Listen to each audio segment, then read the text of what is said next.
You're excited to start lifting. You know that this is your time. You want to tone up and get stronger, but you're also a little nervous about using weights because you don't want to get hurt. In this video, I'll teach you a method you can use to progress safely. I'll explain how you pick the weight to start with, how to know when it's time to lift more, and how to make the same weight that you're using now harder if you can't lift a little bit more.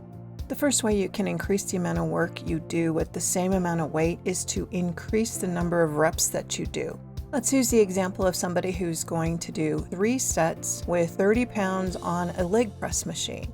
So if they do 3 sets of 5 reps of 30 pounds, multiply those numbers, 3 times 5 times 30, and you see that the total amount of work done is 450 pounds. Now the next time they go into the gym, they're going to do this leg press with the same weight, but they're just going to add 1 rep to each set. So it's now 3 sets of 6 reps at 30 pounds, and their total work done is now 540 pounds. So just from Monday to Wednesday, the total amount of work done has changed by 90 pounds. So let's say they go into the gym again on Saturday and do the same movement, the leg press with 30 pounds, but today they were able to do 7 reps for each set. That gives them a total work of 630 pounds. So over the course of this week, this person has actually done an extra 180 pounds worth of work. That's like 4 45-pound plates that you've added to that 30-pound leg press.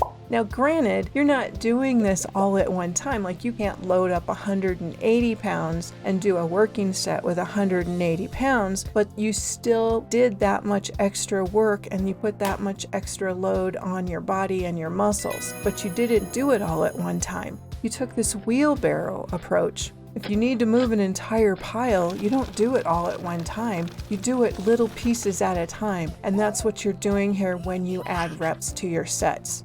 The amount of work that you add when you add a set is even more dramatic. We're not going to change the weight. We're going to go in and do our workout with our leg press at 30 pounds, but on Monday we're going to do 3 sets. So we start with that 450 pounds total amount of work done. Then on Wednesday, instead of doing 3 sets, we'll do 4 sets. So now we've increased our total work done by 150 pounds just by adding 1 set of 5 reps at 30 pounds. Then the next time you work out, let's say you do 5 sets of 5 reps of 30 pounds. Your total work done is 750 pounds at this point. Now, if you compare that to the first workout from the beginning of the week, you've actually done an extra 300 pounds of work. You can see that adding sets actually increases the amount of work that you're doing over time even faster than adding reps. The academic term for this in the lifting world is the progressive overload principle. The progressive overload principle means that you're gradually increasing the demand on a target muscle group in order to make it stronger. So let's talk about how you can use this information in your program now. You'll use this same process for any movement and for any body part. Step 1, pick a weight that you can lift 5 to 8 times using good form without using any momentum. There's a little trial and error to this. If you can easily do more than 8 reps, then it's too light. If you can't do at least 5, it's too heavy. The last couple of reps should feel harder, but you should still be able to do them with proper form. Once you find that weight, record it somewhere so you know that that's your initial working weight. Now do your planned sets with that movement using that weight. Add 1 to 2 reps next time until you can do 10 to 12 reps.